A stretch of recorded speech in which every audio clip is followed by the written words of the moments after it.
Hi everyone. Let's quickly start now. So I hope most of them have joined and everyone is able to like look at things and stuff. So I'm just gonna quickly check the. Right now there are like two communities that are present here. One is from Girls Script Panipat and another is from UASET. Hello to all who are watching me in Zoom as well as in YouTube. A good hello, and I would like to introduce myself. Just give me a few seconds. Let me allow uh, Ishwin or Ria and Swati to start with it. So, Ishwin or Ria, anyone would you like to talk?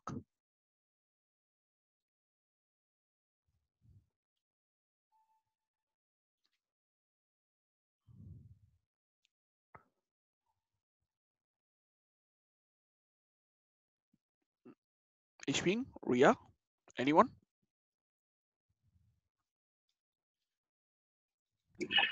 Everything is working, everything is good.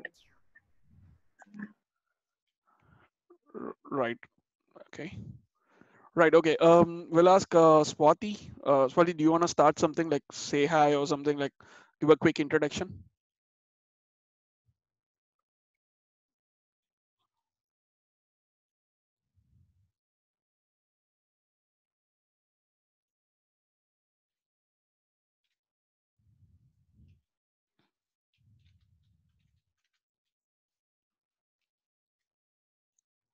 Okay.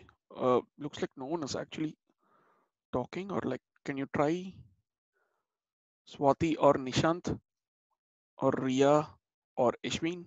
Anyone? Hello, everybody. We are from USAT, and thank you so much, Praveen. And I really apologize for the technical issues.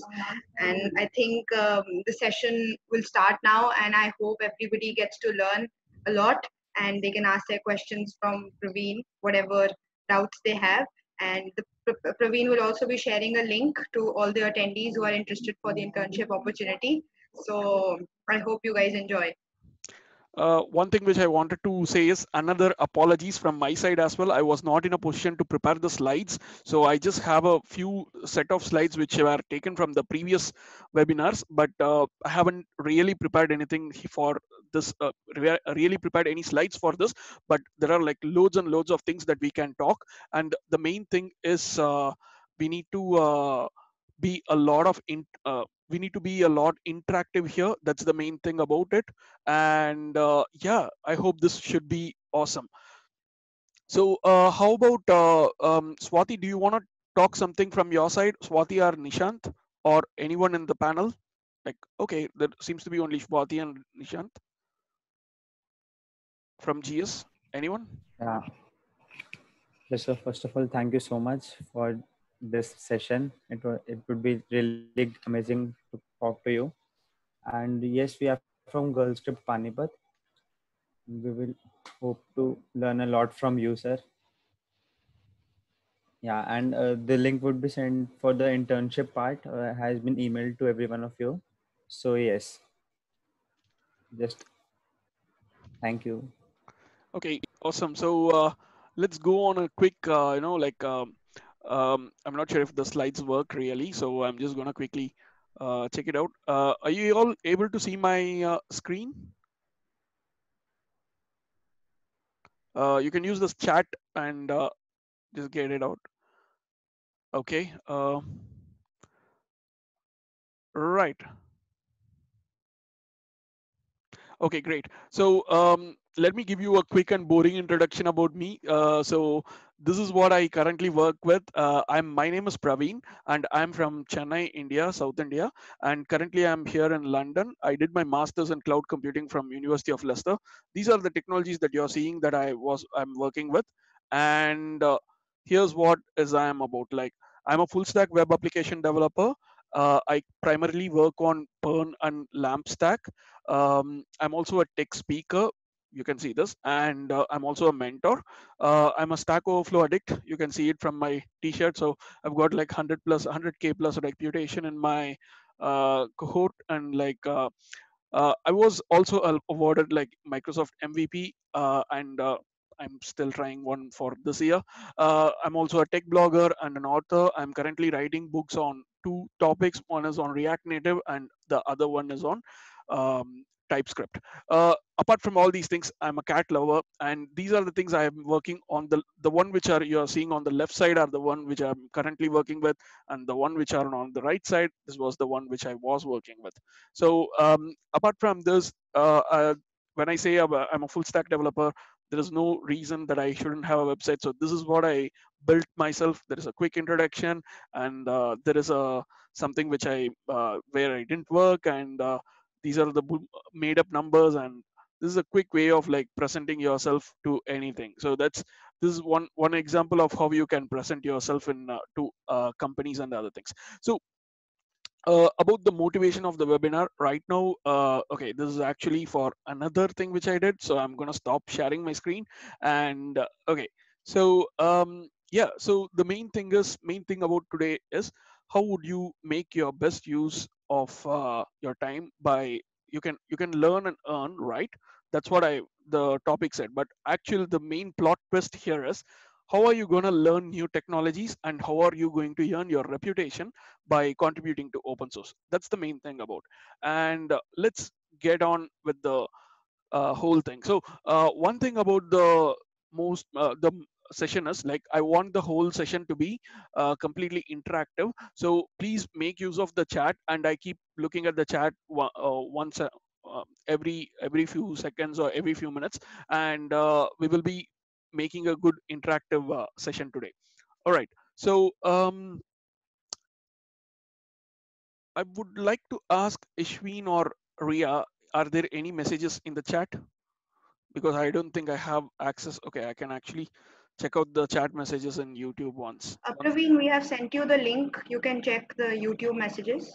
I have sent you Right. the link. Yeah. Also, we would like to have the link which was shared with GS candidates, the internship link, so that we can share it with our audience too. Well, actually, I haven't shared anything yet, so I'll share it soon with everyone's and after the webinar, and it would be I'll send it over. Yeah. Great, great. Thank you. Awesome. Okay, let's go into the session completely. So we'll be talking about what exactly open source is and what are the different types of software licensing. Then how could you start contributing to open source? Then we will touch about what are all the do's and don'ts that you need to consider while doing an open source stuff, and then finally we will be open for question and answers. I know that the session is gonna be only for an hour, so I'll try my level best to give as much as information possible, and then we will go with that one. So as per definition, we know that open source is like an open source software is something that is made available for free, and the source code is also available for you for free. And the rights that as a user that you have is you can modify it, you can build it, rebuild it, you can contribute it, and you can sell it, like almost all the things that you can do. That's exactly open source. And if you go to Wikipedia and type in open source, the first definition is it commonly refers to a software that uses an open development process in which the source code is released under a license, in which the corporate the copyright holder grants the user right to use, study, change, and distribute the software to anyone and for any purpose. So this can be developed in a collaborative public manner, or it can also be developed through a community. So that's the bookish definition of open source. And most of the open source software lies in GitHub, which is one of the leading open source repository. And the other thing is we will be looking at what are all the different types of licensing. So yeah, this would have been really better if I have got the slides or something. It would be nice to follow with that, but sorry, kindly adjust with that. And okay, npm errors. Okay, right, the chat on the YouTube goes crazy. So okay, we'll look at it later. Okay, the first thing is what are all the different types of software licensing that we have got currently? So the first thing, the broad two ways of categories are: number one is open source and free, and the second one is closed source. And inside the open source licenses, we have like a lot of different types of licenses in the open source method. So if you see the open source licenses, um, there is like MIT license. Let me get something out. So there is this site called as choosealicense.com. I'm going to put it both in our um, YouTube chat as well as in Zoom chat.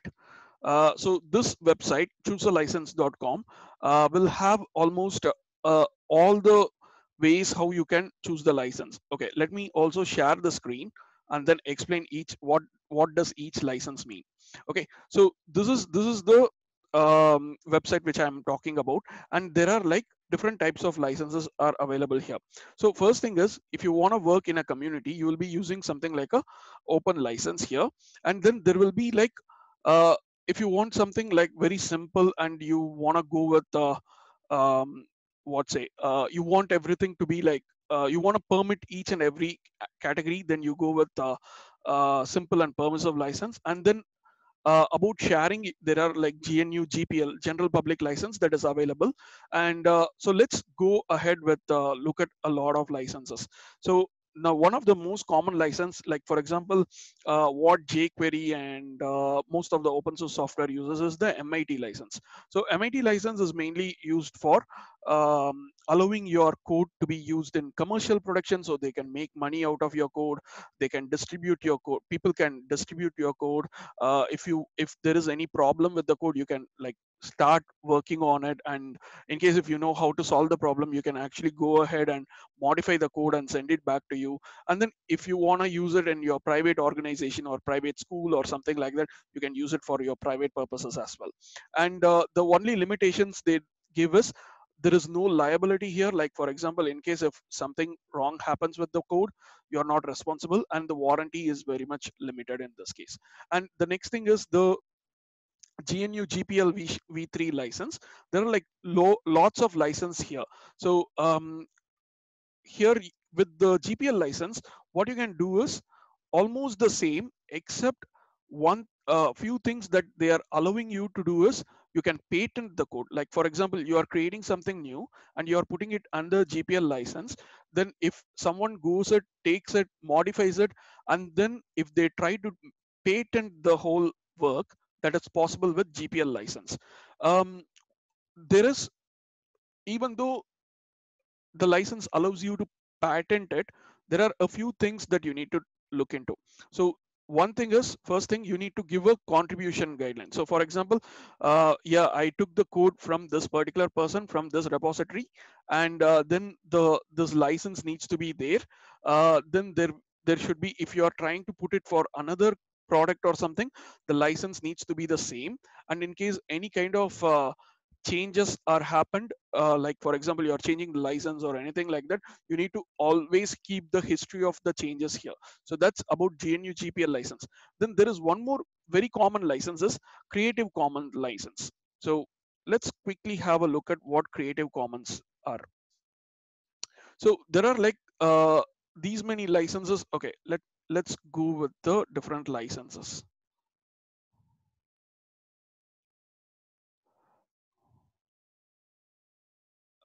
Okay,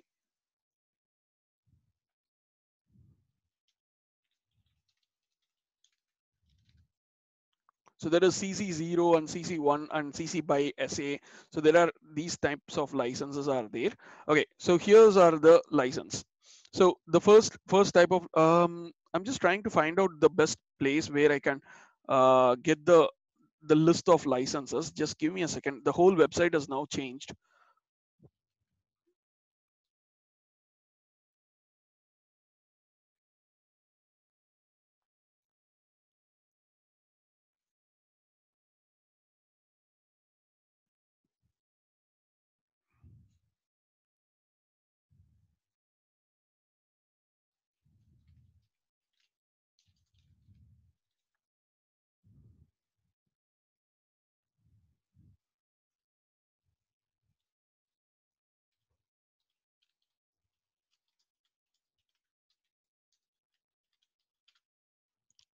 Sorry guys, I'm just trying to get the right document. Okay, here we go. I can't find the original document original website which I saw. This one they have completely changed it. Okay, for now we will go with this one. There is the CC BY license.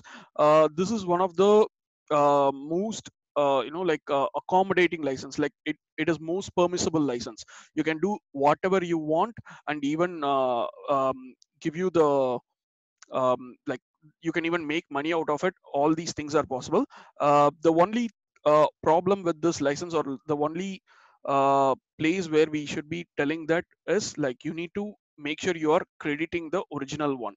And yeah, Anu has asked a question: why do we require a license for an open source in the first place, as open source is already a free? And right, the purpose is mainly, like, the purpose of a license is mainly to give the idea, like, even though it is an open source software, it is definitely a software. You have put in your hard work and your heart and soul in it. So to make sure everything is fine, like everything is fair use, you need to provide a license. All the open source software are licensed in an open source manner. So there could be like there could be a community license, there could be MIT license, there could be GNU GPL license, etc. And there are like loads and loads of licenses available. Different types of licenses are also available. So the first one in the Creative Commons licenses are the CC BY license, which is like completely permissive. The second one is share like license. You can create new, but you cannot like you have to credit it, and you cannot relicense it. That's what is the thing.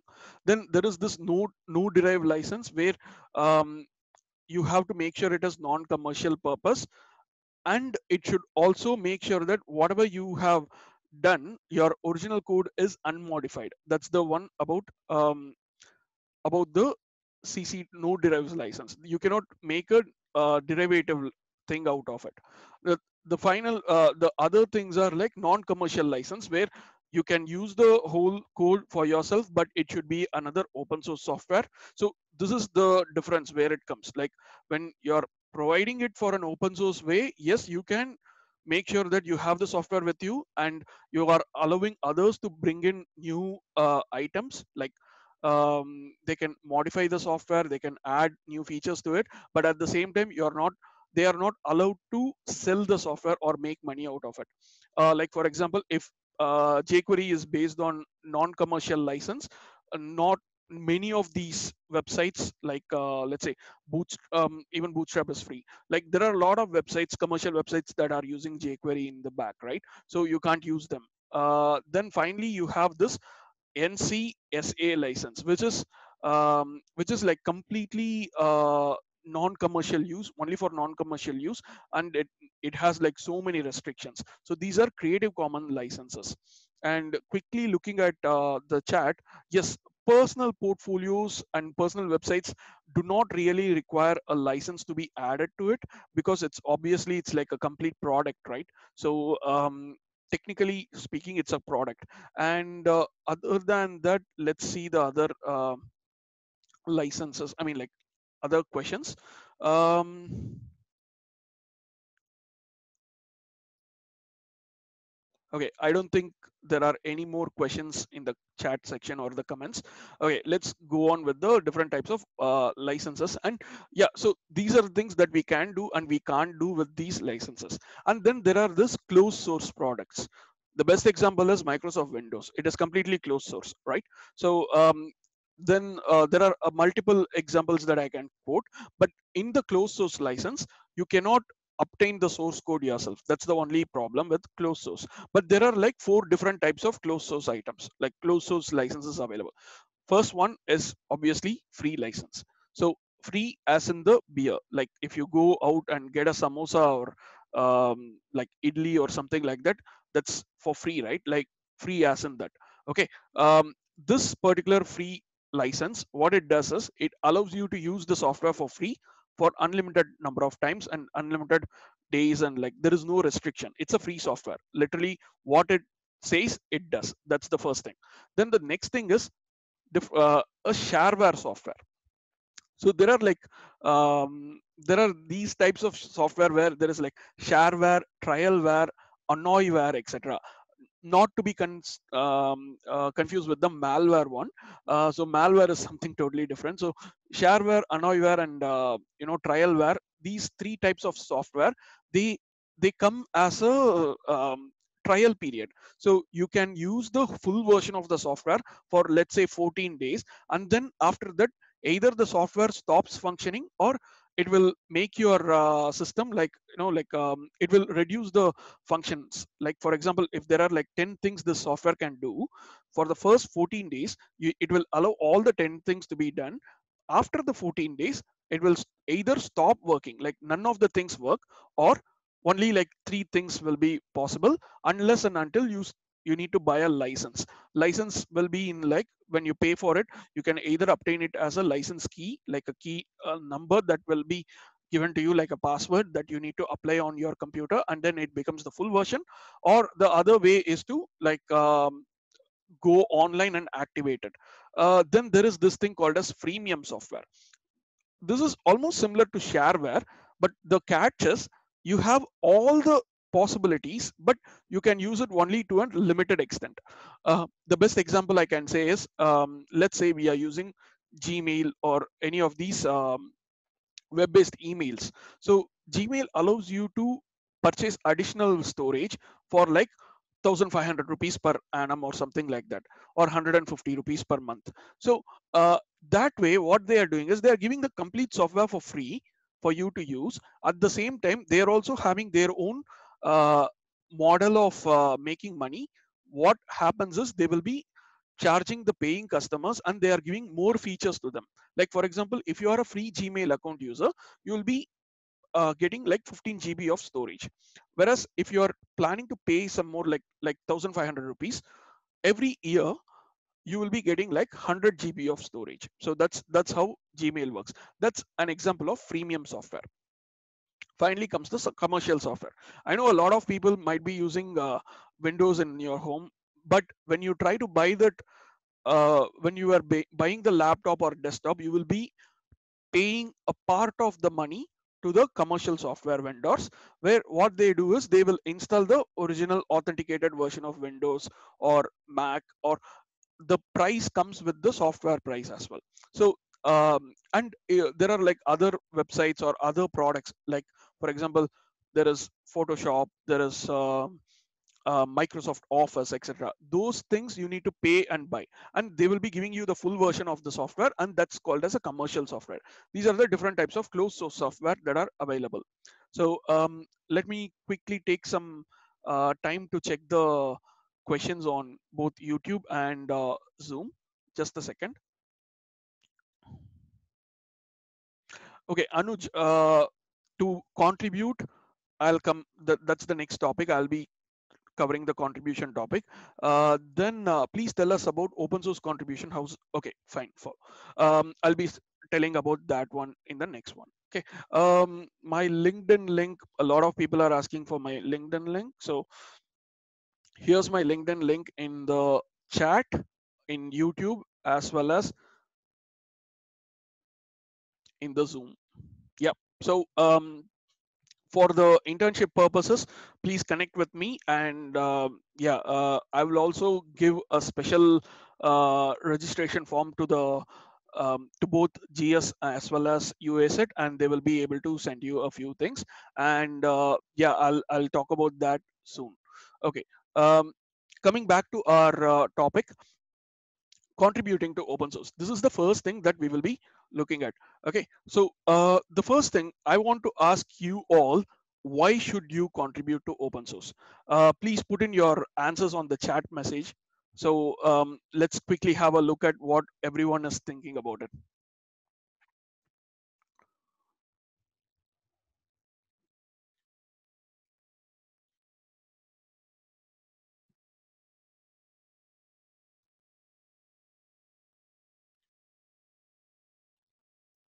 How many of you, okay, the question is, why should you want to contribute to open source software? What are all the reasons to contribute to open source software?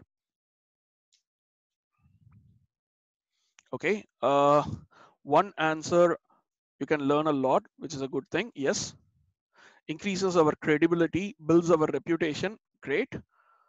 Read others code and solve real world issues. That's good.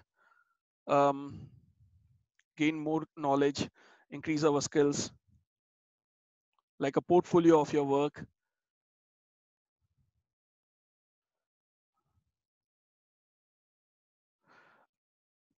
um, Recognition, yes, great. Okay, these are almost the things which I was thinking as well. So my plan is like, see, you might have a few skill set with you. Like, I don't know what my skill set until I try it out, right? So that's the same thing with most of the people as well. So a lot of people will have their own unique skill set.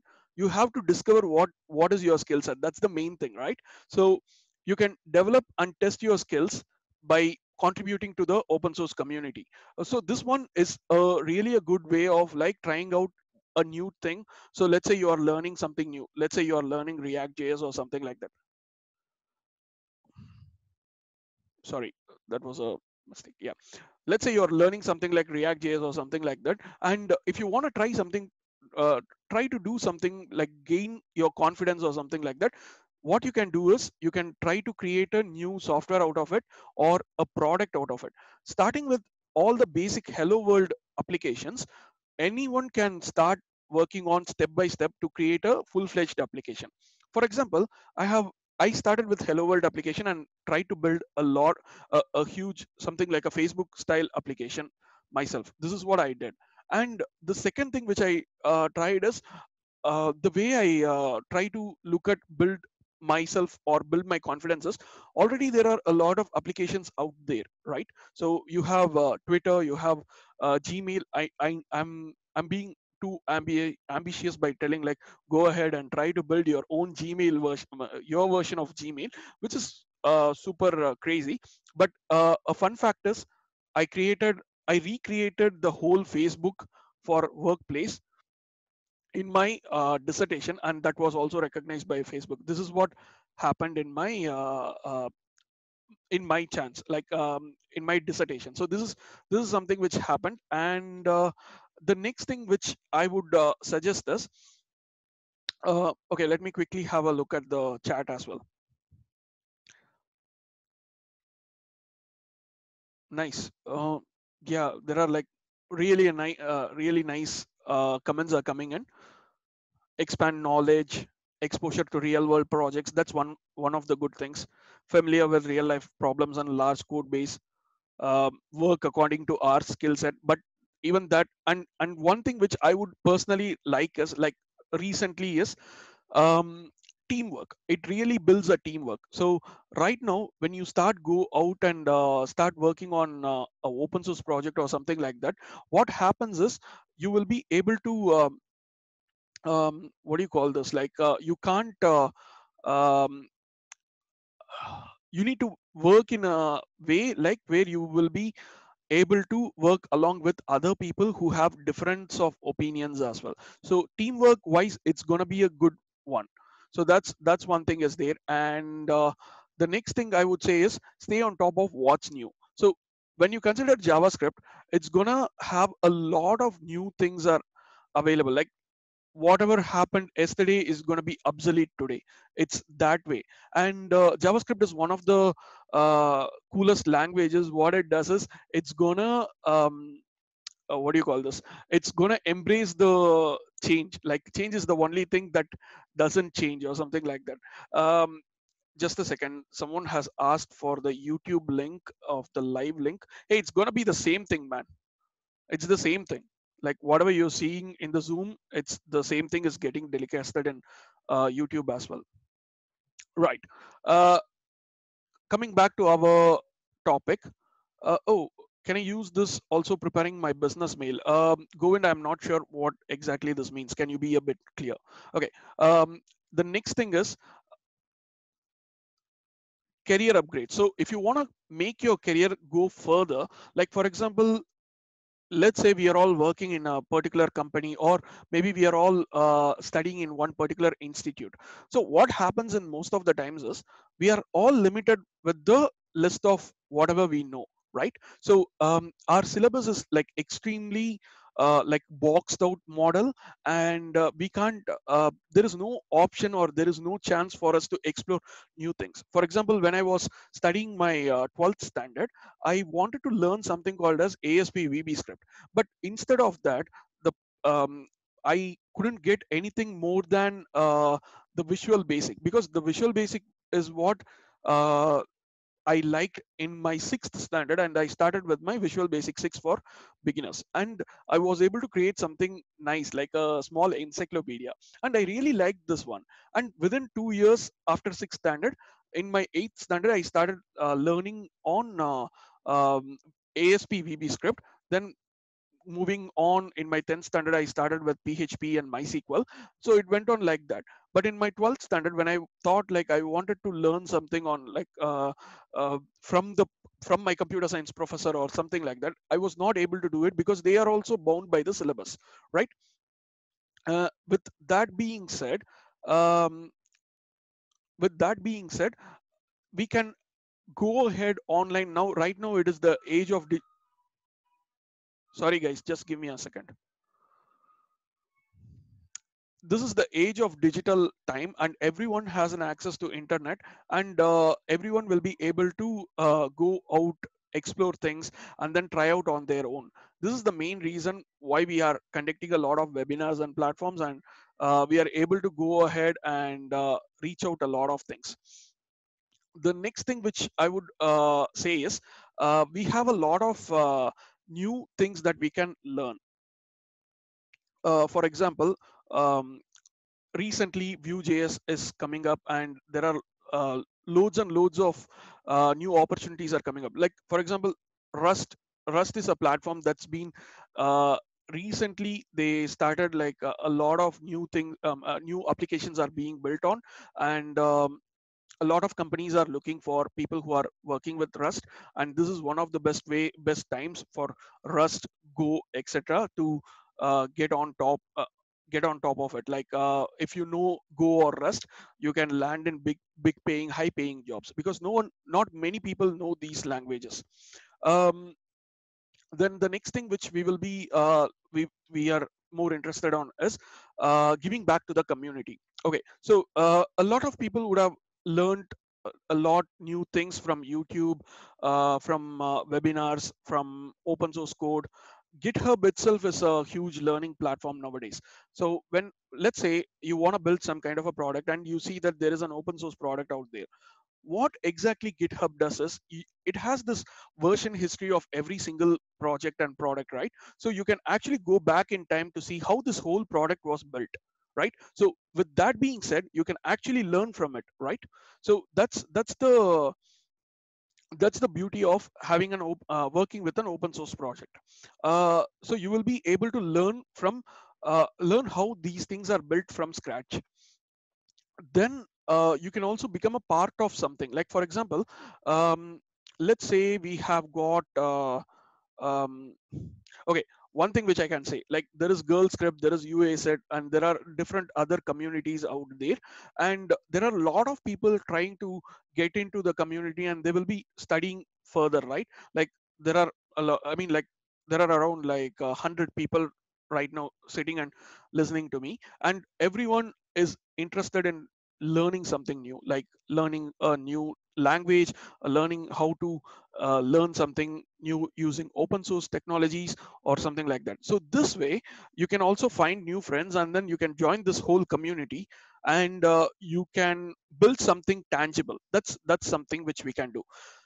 Then this main thing is like, after all these things, see, one thing what I would say is I'm not getting paid for any of these things. I'm doing it out of passion, out of uh, things, and like I feel I get the pleasure of mentoring a lot of people, even though it is sometimes stressful. Like today we started a bit slow, and we went on ahead, but at that point of time, it is a fun process. Like we learn a lot of new things, we follow our passion. That's where the main thing is, right? And that's one thing. Then finally, there is this particular set of things. Why should you not contribute, or like why should you not get into open source? The first thing is there are no financial incentives here. So when you're trying to learn something, or when you're trying to contribute to any open source software, there is nothing financially you can earn at the moment, but there are like lots and lots you can do. For example, I have been in the open source community for more than 5 years. This is something like a long term approach here. So you cannot see the results overnight, but if you keep on progressing further, like for example in Stack Overflow, I took like around 7 years to get 100K reputation, and now I've got this swag and other things. And based on my Stack Overflow reputation, my Stack Overflow profile, there are a lot of companies coming here and bidding for me, like, why don't you join our company, we'll pay the double what you are earning and stuff like that. So this is some way or the other, your open source journey takes you to the best earning platform as well.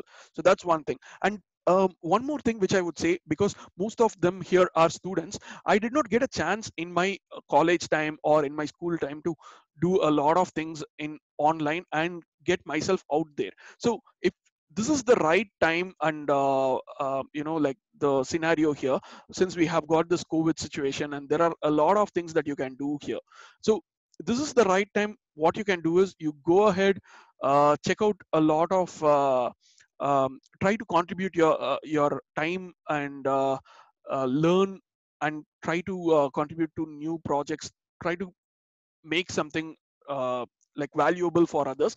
In this way, others, there will be a lot of people, like for example, even I am looking for a lot of people to hire in our companies and stuff like that. So at this point, you can become the limelight of the those people.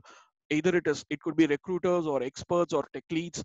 By the way, I'm a tech lead here in my company, and those that way you will be getting recognized as well. This way you will be uh, indirectly earning and getting a reputation and stuff like that. The other reason why you would people would not go into open sources, like everyone has a way of I mean, like, it's about confusing code. Like for example, if you look at my code, it would be in one way, and if you try to work with your code, like you will be starting, right? Like this is the first time you're writing, let's say, a React JS code or a Node.js Express server or something like that.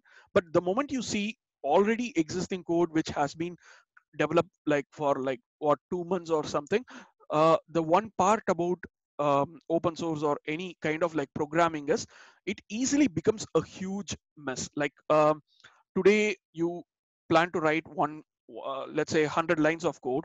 Yeah, 100 lines is very less nowadays, because you have a lot of generators and you have a lot of snippets, and 100% everyone would be copying and pasting from Stack Overflow.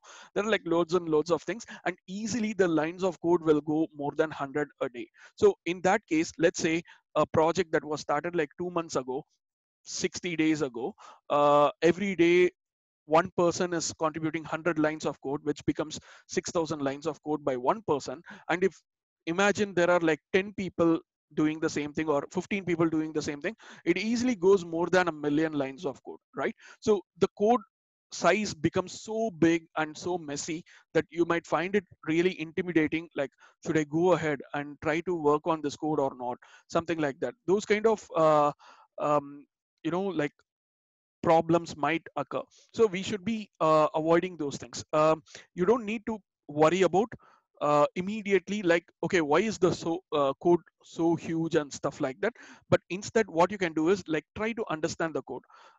Also, even if you are working with a new set of code, there are like some people, the code styles might not work out with you. Uh, there are like this is one of the huge debate that's going on in the tech industry. There is this do you want to go with tabs or do you want to go with four spaces? So this has been going on forever. Some people prefer tabs, some people prefer spaces for various reasons. So these kind of things might really get into your nerves sometimes. Let me quickly have a look at the chat. um, can Payal says, can you suggest the platform to learn JS? Okay, learning JavaScript. So there are multiple platforms are available. MDN is one of the best, and UASIT has a lot of courses. I guess I'll ask Ria or Ishwin to slightly tell about UASIT, and I will take a break for a few seconds. Go on. Hello everybody. So I am Ria Bhatia. I am one of the founding members of USAID, and Ishween and Anushka and Shubhi are also in my team. So at USAID, we make short courses, and actually people make short courses, and we publish their courses. So firstly, we wanted to bring more women instructors to this field. So if you are interested in making a course, and it's not just restricted to women, even we have men instructors as well. And apart from that, third and fourth year college students are also making wonderful courses. They are sharing their knowledge, they are getting a platform to earn money, and at the same time gain credibility in the field. You can even add it to your resume that you have published a course, and it helps these many students. We are gradually expanding our categories. Right now the categories available on our website are development, design, and personality development. If any of you are interested to make a course, please check out our website at www.usaid.com. And we have other interesting things also going on, that like we share regular opportunities, scholarships, events, blog posts, puzzles. So do check out the website, and you can contact us if you have any other questions. Thanks, Praveen. Hey, Swati, would you like to? Hey, why are you not a panelist? I thought you were a panelist so far. Okay, so Swati has actually. Okay, there are two Swatis now. Swati, you want to talk something? Yeah. Go on. Hi Praveen. Actually, I wanted to introduce Gustav Panipat. So we are now in Panipat. Uh, it is the first time when Gustav is launching in a new city. So Gustav, all of you who don't know about Gustav, basically Gustav is a foundation. It is a community which helps students to learn new technology and help them to grow basically, so that they will be able to solve real life problems. So join us guys on Instagram, LinkedIn, and Facebook to know about the new upcoming events. And let us know if you want any special event or any special course to be run, and it will be totally free. You don't need to pay anything at all. You just have to you just have to uh, have a skill, have a basically uh, you just have the passion to learn something new. So join us guys. We are coming with new events each month. We will do special events for you guys. Just join us. Hello. Yeah, Yeah. thank you, Swati. Um, yeah, you can actually, if you both like to share your things in both Zoom as well as in YouTube, that would be nice as well. Like if you wanna give your links or anything, so that would be nice. And yeah, apart from this, actually I was about to say about UASET and Girl Script, because they have been doing something really awesome nowadays for all the open source community, and that's the main reason I asked both of them to be a part of this. And one thing is, um, for people who, okay, finally, one thing why people will not go for open source is a lot of people are not aware of this kind of a thing exists. So you have like open source software, you can contribute to other software, you can get your software if you're doing something like your project. Okay, let's say you're creating something like a nice theme or a design or an application. The basic application everyone says is like the to-do list application, and you're creating something out of it. And if you're putting it on the internet on an open source license, there will be a lot of people coming here giving positive critics. Negative critics are also there, but there are a lot of people who are critics, and there are a lot of people who will be getting their hands dirty to try to help you making it the best or something like that. So that's one thing, but a lot of people are not aware of it. So especially when I have been interacting with a lot of students nowadays, and most of the students are either from North India and out outside India, but I haven't seen a lot of people from South India. So this is the problem. Like there are like a lot of people are not aware that there is something like this, and they can go ahead, contribute to it, and they can actually be benefited in multiple ways. So that's one more reason why people are not coming to the open source uh, world. Okay, for people who are for students who are trying to think how should I start with an open source. So as everyone like both Girl Script and UACIT have answered a few questions like what they are doing and how you can be a part of them and how they are actually helping the open source. Like first thing is you need to find an organization. There are a lot of organization that supports open source software. Like for example, consider take Microsoft, Mozilla, Google. Every one of the big companies and even our company supports a lot of open source initiatives. Try to find an organization as the first thing that you need to do. So how you can do is like go to github.com. That's the one simple way of finding it. Like go github.com is the one of the largest open source repositories that are available. And the second thing is like try finding out what would be the best area where you can like think about what is your skill set. Like there could be a person who is extremely good in JavaScript but not that good in React but want to learn React. There could be a person who is extremely good in Python coding, like the coding part but not good with the UI part. Maybe like something like I guess someone actually talked about gaming in Python. There is a complete game what do you call this, a game engine in Python that you can use to run it, like make create games in Python. So those are the things are there. So try finding out what is your interest, what are you passionate about, and try to find the projects that are in line with your interests. So that will help you in correctly selecting the project. And once you have selected the project, okay, let's say okay, I want to go with jQuery, I want to contribute to jQuery. That's the first thing I want to do. So fine, jQuery is the project. It is written in JavaScript. Okay, I know JavaScript well. I have already used jQuery. I know how it works. I know how to work on it. So that those are the things you need to think about it, and then try to find out what exactly that you're trying to solve. So jQuery is used by millions in the whole world, right? So when you're trying to contribute to it, the next moment is like you can put and once you contribute it and the maintainers of the project accept your contribution, you become a jQuery contributor. So what you can do is like when someone is hiring 10 people and you're the only person who has actually contributed to jQuery, you can tell that as a unique selling point. You say that, see, I'm a person who has contributed to jQuery as a code base, and anyone who is using the code uses my code, something like that. In that way, you can be one among millions, like or one among the 15,000 contributors who are contributing to jQuery. So that is one of the best ways to start with.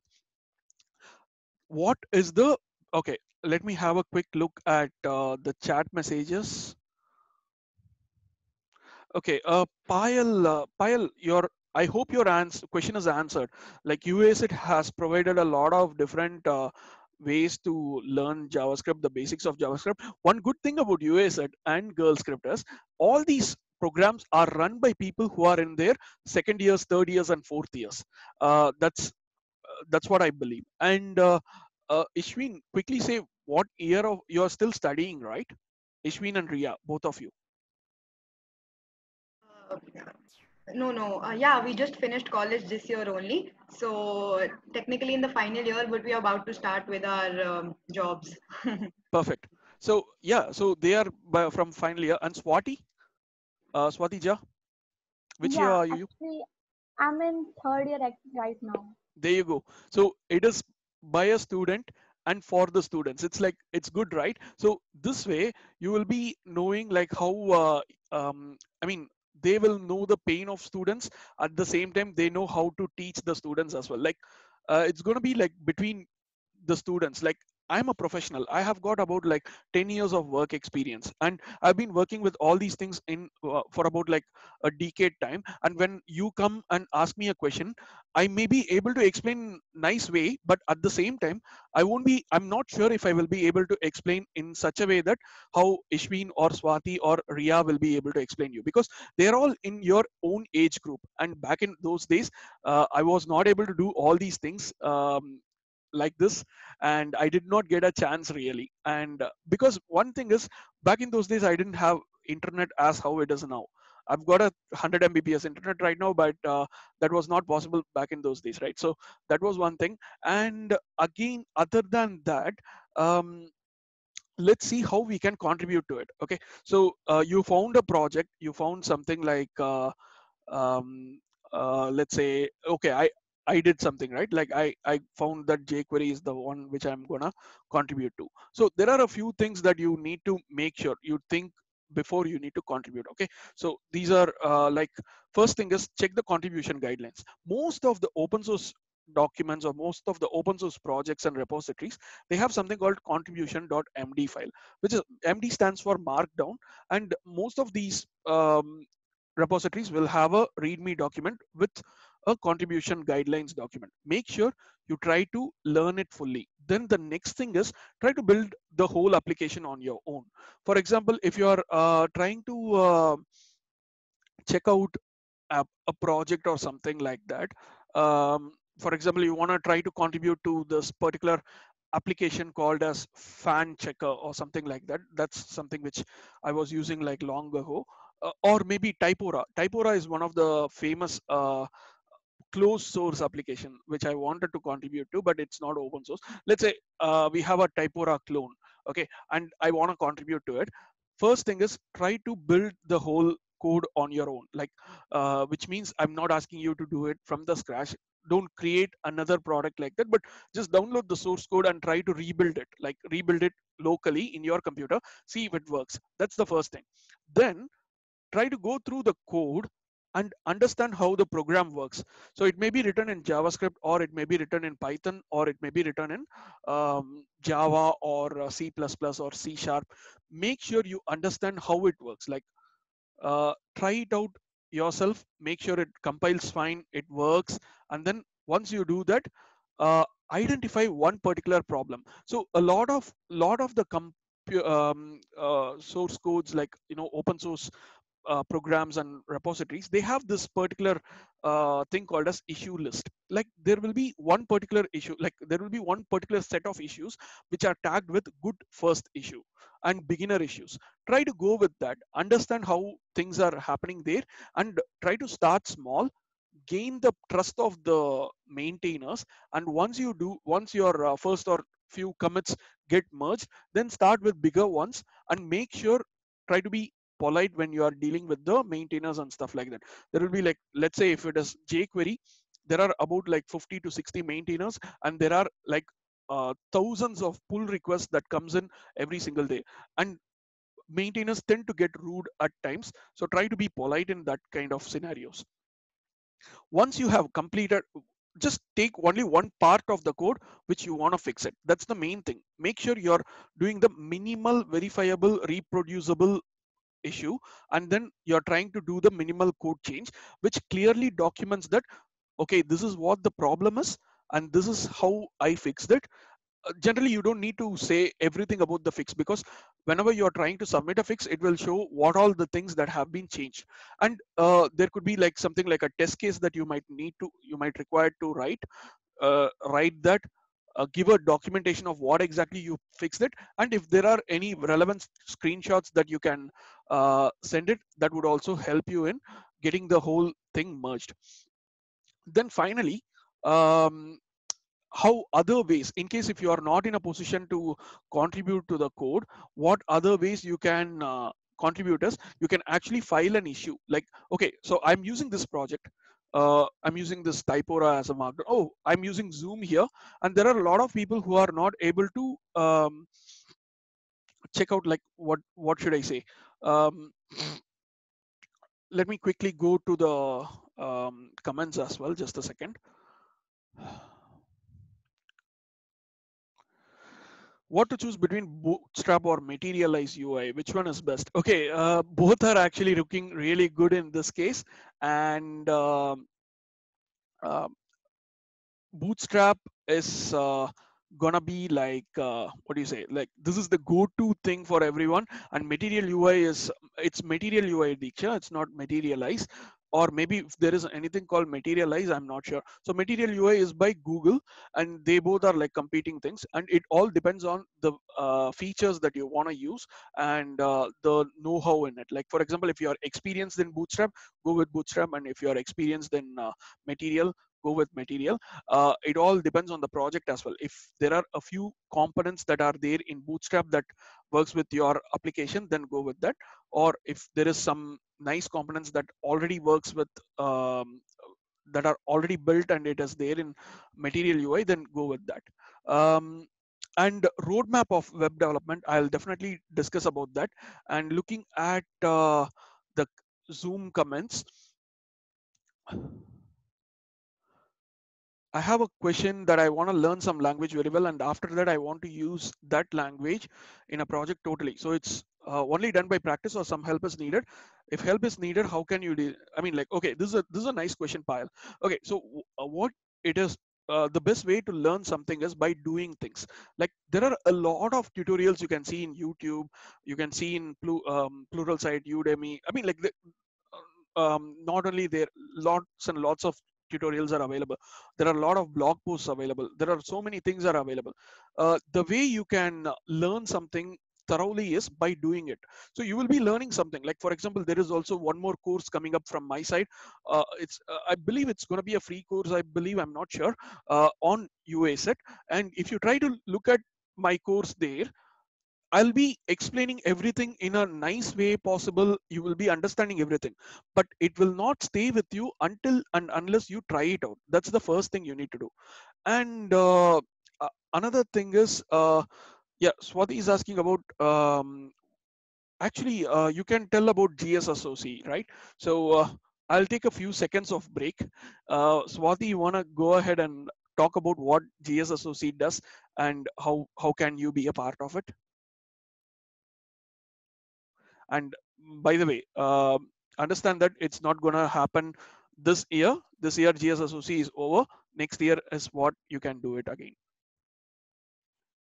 Yeah, I think you can tell it better. You was the mentor in GSOC, and in I think I plan to 2019 take and a rest for a few 2020. seconds. That's why. Okay, fine. I'll tell what my experience with GSSOC as well. So GSSOC is Girl Script Summer of Code, and actually I wanna take this question later because there is a lot of things that I wanted to say.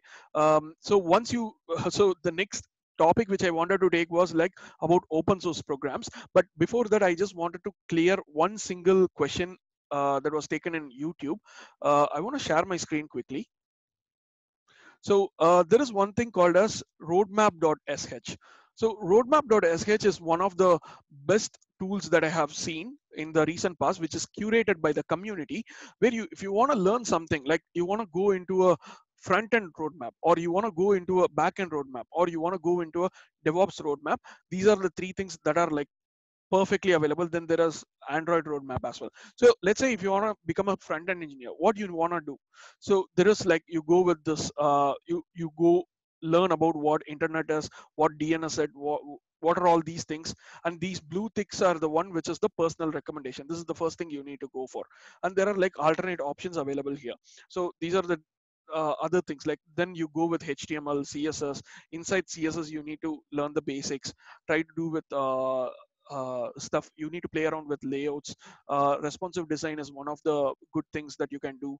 Then finally you go with version control, because almost all the places version control is using. Then web security packages. Then this is a complete way of like how to become a full front end engineer in this case. Then there is this thing called back end engineering as well. So how do you become a back end engineer? There is a huge load of things what you need to do. So let's say if I want to create a full stack application where there is a database involved, what kind of a database should I do? So there is this relational database and NoSQL database available. And in relational database, I have got a lot of options. In all these things, PostgreSQL is one of the best things that I can use because of the nature how the PostgreSQL works. And quickly talking about GSSOC. Um, so GSSOC is this, is Girl Script Summer of Code. It happens every February, March, April, around that time. It's a 3-month, it's a coding hackathon and stuff like that. Okay, so it's like you will be allocated to a project or multiple projects. There will be mentors, there will be project admins, and you will be completing a project in that that amount of time. So that's one thing is about GSSOC. And there is, I mean, like if you go to gssoc.tech, you can understand what exactly it does and everything. Like you have a lot of projects. And the good part about why I'm telling about this now is one of the project in GSSOC 2020 is mine. So last year I joined as a mentor and I was able to make a difference in a lot of people's life. So at the same time I was thinking, why can't I do something more than being a mentor? Why can't I create a project of my own? And then I thought of like creating something called as Cats in Tech. So this is one of the projects which we submitted in GSSOC and it got approved in the middle time, like 50% of the course of GSSOC, my project got approved. And then there was like huge motivation in a lot of people who are doing the project and working with us, and it became a huge success. So what I thought of doing is like, why not I take it to the next level? So uh, there are a lot of summer of codes coming here. Google Summer of Code, Girl Script Summer of Code, Rails Girls Summer of Code, Alibaba Summer of Code, and there is nothing related to Winter of Code. Why not I takes this to a next level and try to make a Cats Winter of Code? And the good part about GSSOC is I was a project admin there, and then this particular project, this started as a project, and now it has been converted into a company. Now this is a company and we are ready to provide internships and other things. That's the thing which I wanted to say at the end, but okay, so on while doing this I had to say this. So that happened. And later on about the organization, I was talking about like there are different ways you out of which you can actually contribute to open source, right? Like if you need a start, there are a lot of open source programs that are available. The most common ones are Google Summer of Code, Girl Script Summer of Code, Rails Girls Summer of Code, Alibaba Summer of Codes, Cats Winter of Code. Please come and register there. Google Season of Docs, Hacktoberfest, which happens every October through DigitalOcean. There is this Outreachy. Then there is Open Mainframe Project Program, Red Hat's Open Source Contest. Free Software Foundation is also doing a lot of things. There is this bountiful open source summer. And then if you are ready to earn something out of it, there is this MLH fellowship. MLH fellowship has major league hacking, and make sure you are having the proper, it's like a proper job. So you need to make sure you have all the work permissions and other things in the thing. So I'm just going to put this whole list in both Zoom as well as in, in YouTube. Just give me a second. Oops, I guess I did something stupid. 1 second. All right, I'm not able to put this on YouTube. So for YouTube people, Ishwin, I'm not able to even comment on YouTube right now. Is it not possible at the moment? Can you try to copy this whole thing which is given in the Zoom and then put it on the YouTube channel, please? We'll do that, Praveen. We'll just do that. And we have some questions in the YouTube chat as well, I think. I'm just looking So at the if you questions. can- There was this roadmap for web development. Hey, do you want to call out the questions, please? I couldn't find any new questions.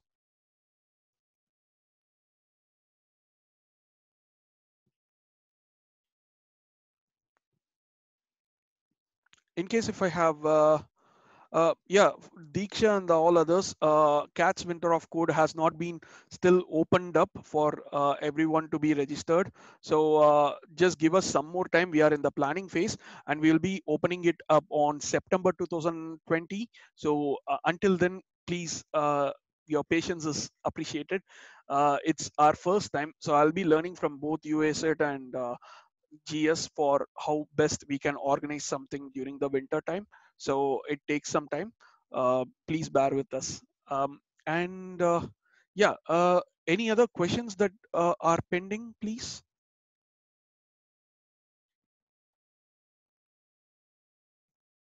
Okay, for at least for YouTube, what I'm gonna do is I'm gonna share my screen with all these list of things. Just give me a sec. So let me open screen sharing. Can you all see the list of ones? Like, let me zoom in. So these are the things that I was talking about, guys.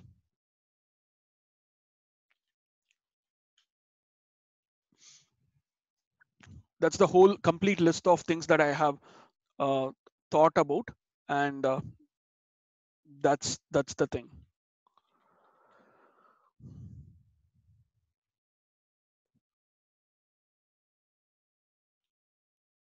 If there is anyone who would like to copy it or something like that, take it. And I'm just looking at other questions or anything like. Okay, so React, there are like lots and lots of courses in USET, and I'm also a React.js specialist. So if you want to ask me anything, you can ask. I'm gonna quickly check out the questions in Zoom. Uh, Ishwin, if you have any other unanswered questions in YouTube, please let me know. Zoom questions. So is it better to be a jack of all trades or a master of one? Since the tech world is moving at a rapid pace and the thing with we learn today becomes almost obsolete tomorrow, so is it worth to become the master of only one tech stack? Okay, this is something which I wanted to which I keep telling in every single webinar. So what happens is, um, what should I say, like there are like a lot of so JavaScript is one of the languages that actually embraces change. Change is the only thing that doesn't change, right? So that's what JavaScript actually embraces it. Yesterday when I say today I learned React JS 15.6 completely. Tomorrow there will be React JS 16, which completely, like, like whatever I have done yesterday, everything is gone like that. I'm kind of like over hyping this one, but literally it is not that level of worst thing which is happening at the moment. But there are a lot of things that are getting easily obsolete very quickly. That's one thing which is happening. The next thing is about the company and the requirement. A lot of companies, they'll require, let's say, business analysts and people like them to be jack of all things. It's not like exactly a jack of all trades, but um, as a business analyst, the the responsibility of the person is to be a liaison between the client as well as the developers. So for that kind of a person, they will be put in any of the project irrespective of the technology and platform. For those kind of people, they require to know what Java is, what JavaScript is, what Ruby on Rails is, what PHP is. At least to an extent they should be knowing, so that they can talk well to the business as well as to the developers. They need to understand a few things. So because of that, a lot of companies are recruiting for, in the job description they will put like the whole IT department needs to be like, if you are looking at any kind of a crazy job spec, it will be like you need to know Java, you need to know JavaScript, you need to know C++. But the fun part is you will never use 100% of everything. So that's the thing.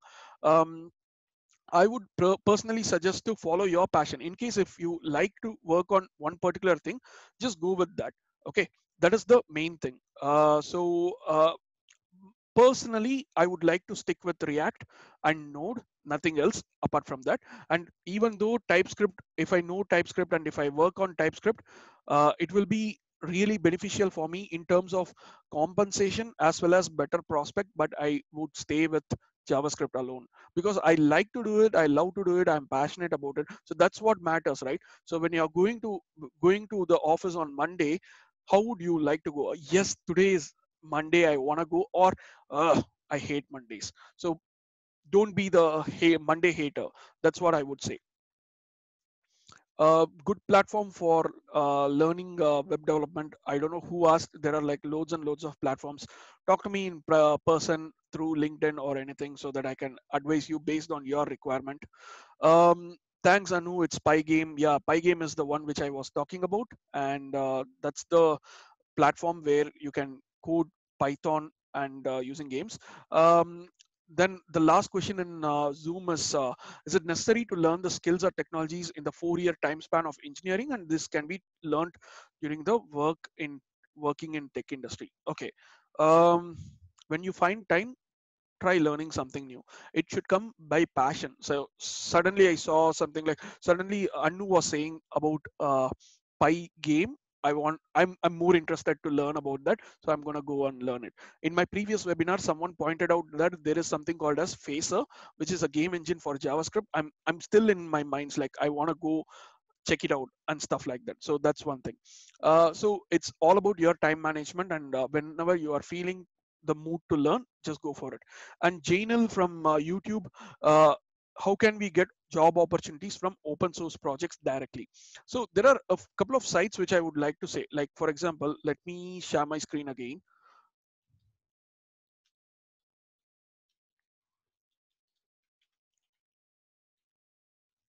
So how many of you have heard of this site, guys? So Stack Overflow.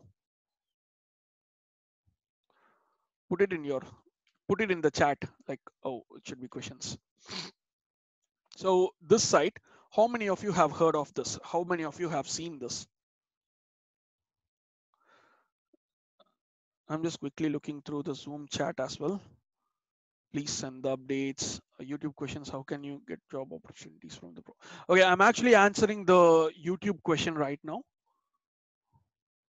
A lot of people are saying like they are using it daily, and this is something which is the best thing, like, right? So without Stack Overflow, no one can be um, hey Janel, just don't get bogged down because no one is replying to your question on the side, because I do understand that Stack Overflow is not that beginner friendly. They are really putting efforts to make it beginner friendly, but only thing is you need to make sure that the questions are perfectly made sense, and that's when they will really answer the question.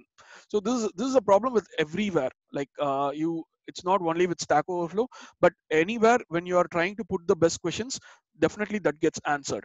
Okay, and one more thing is there is a part called jobs, and let's say if I want to apply to any of these jobs, and by the way, all these jobs they have, if I try to select my favorite tech, the jobs in the UK, they are providing with an amazing salary here.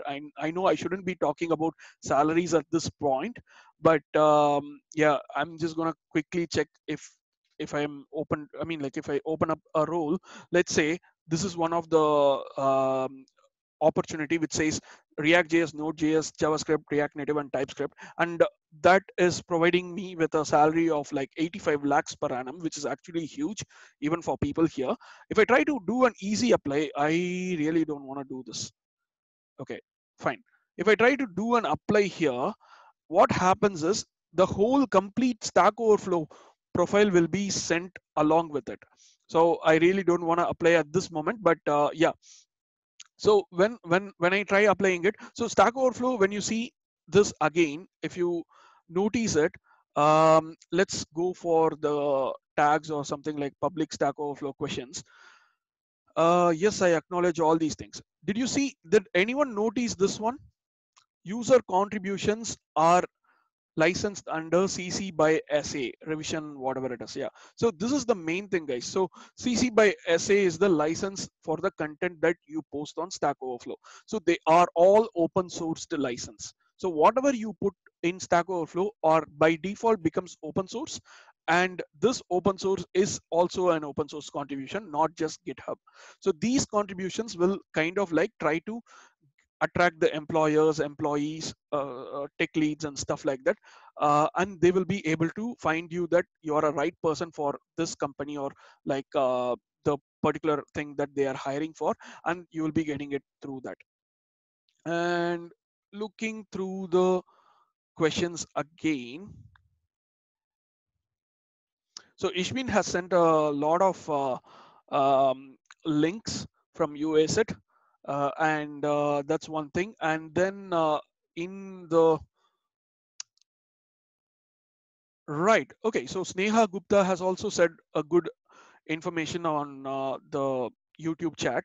Like there are different ways you can make your question stand out or make your profile stand out by contributing to all these things. So these are a few things that you can do. Then apart from this, there are a few things that you should do and you should not do in the open source world. First thing, when you try to go into a open source community, please introduce yourself. Make sure you read the guidelines and be polite. There is always a code of conduct and the contribution guidelines available to you in the repository. Make sure you understand it, read it, and then do it. One thing you need to know is open source is not a competition. Definitely it's not a competition.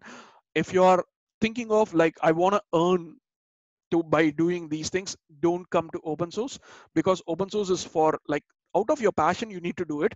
The money part will come later. It will be coming indirectly to you, either through job offers, either through this kind of like a small commitment that you can do and stuff like that.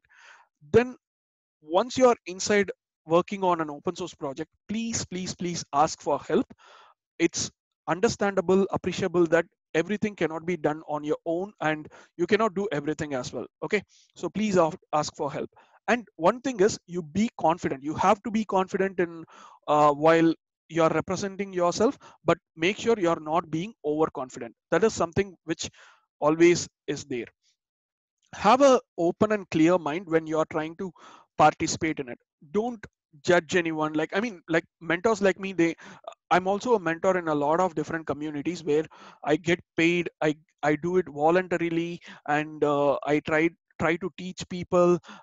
Where the one main quality to be a mentor is never ever judge others and never ever disrespect others. So this is one thing. Like, keep an open mind on every single thing. I do understand that in Stack Overflow, when you try doing it, a lot of people do not respond quickly. See, it also depends. I mean, as a receiving side, be open as well. Like, try to think from their shoes. Like, for example, if you're coming as a fresh person, looking at the question, how your question will be perceived by a fresh person. You know in and out of the problem that you are talking about, you know it, but not the others, right? So think about that. Put yourself in the other shoes by analyzing how this question is perceived by others and stuff like that. Then one main thing when you are contributing to open source projects are, like, there are a lot of issues that you can try contributing it to, right? Create an issue and start working on it. Inform everyone in the team that you're working on it, because you don't want to be working on an issue that's already been worked on by someone else, right? So that's one thing is there. All the maintainers might be knowing what issues or people are working on, so that way you can actually contact them saying like, okay, can I work on this? And if they say yes, go ahead, we are looking for someone who is working on it. So no one is working on it, you're free to go with that way. Finally, be happy and enjoy working on these things, or else, like, there is no point if you're not enjoying. And if you are going by a compulsion, even compulsion comes by what do you call this, like, I want to be, everyone is an open source, I too want to be a open source. That's compulsion and that's competition. Please don't come into open source if you are doing in this way. But if you want to, like, oh, there is a awesome software where I can go ahead, contribute some stuff myself, and then I can also learn, and I can also tell the people that I have contributed to a, a project like this, then in that case, go ahead with that. That is the mentality you need to have when you are contributing to open source software. And I guess that's all what I wanted to discuss today, and it's also like half an hour longer. And sorry about that, and thanks for patiently waiting with me all these time. And I'm just gonna quickly check out the YouTube comments, and we are having a section named package in our GitHub profile. Please tell us how we can make one and publish it. Okay, I haven't really tried out packages in GitHub. So Sneha, do you want to connect with me on LinkedIn later on? I'll just explore about it, because I do have worked with personally I have created packages, but I haven't published it on GitHub. I can check it out and I'll let you know. And coming back to Zoom questions, no questions or no chat messages. Awesome, guys. Anything else you would like to discuss, or anything from the organizing teams? Swati, Ria, Nishant, and Ishwin, anything? I think our participants are excited about the internship link, and there are many questions about that. Okay. If you could share that as soon as I don't have possible. an internship link at the moment. We are working on it. So the main thing, so there are a lot of things that happened before I started this presentation. First thing, I couldn't make the presentation, which is again, which itself is a bad thing on me. But I hope I was able to get the participants to be in the perfect scenario. Second thing is, we are working on hiring new people. So please talk to me, and if you are interested in working with us, please let me know in the LinkedIn, and definitely we will, and also mention that you came through this webinar through Girl Script or through UASET. Doesn't make any difference, but definitely I'll be giving more consideration to you because you joined here. And what else should I say? Praveen, Um, how yes. about this, that we will share a link in the description box of our USAID channel, and we'll share the responses with you. We have kept 2 questions, and then we'll share it with you, and Okay. then One you more thing can for decide. the UASET viewers, or there is a nice questionnaire that's gonna be there. There is also like a small lucky prize or something like that's gonna happen. Hey, by the way, UASET, do you have a WhatsApp group that you can add me with all the participants?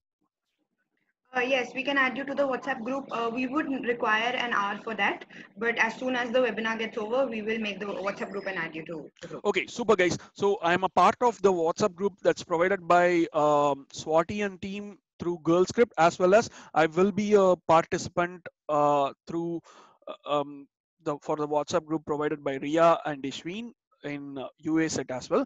So I'll be sharing something surprise soon. So watch for it. It's only exclusive for you both. Okay. Okay, waiting Great, for it. great. We will always also add the link to the description box if possible That after would be you awesome. share Yeah, it yeah, with yeah. us. Go on, go on. Yeah, that should be fine. See, mostly it should be in cats and tech, and it will be. I mean, like I'll try to post it on my LinkedIn, but yeah, keep watching the video description. Once I get the things sorted, I'll let Ishwin know or Ria know. And at the same time, for people who are coming from Girl Script Panipat, make sure you look at your WhatsApp group. I mean, both of the groups, please look at your WhatsApp groups. I'll be posting something soon. Sure, Waiting sir. for it. Sure. Any other questions? Anything you want to ask or anything? I just want to thank you for the amazing session. It was fun learning. And yeah, thank you so And much. guys, everyone, if you and folks, everyone, if you could like to provide me a feedback, that would be really helpful, and that motivates me to do a lot of more things like this. And yeah, that's the only motivation that I have. So that's the thing which I was trying to say. Thank you so much, Praveen. It was really a great session, really insightful tips. Thank you so much. Thank you all. I guess I'll just leave the meeting for some time until the um, comments commit, and we can close the session soon. All right. Bye bye, everyone. Get the Thank you comments so coming much, in. Praveen. See you. Thank you, sir.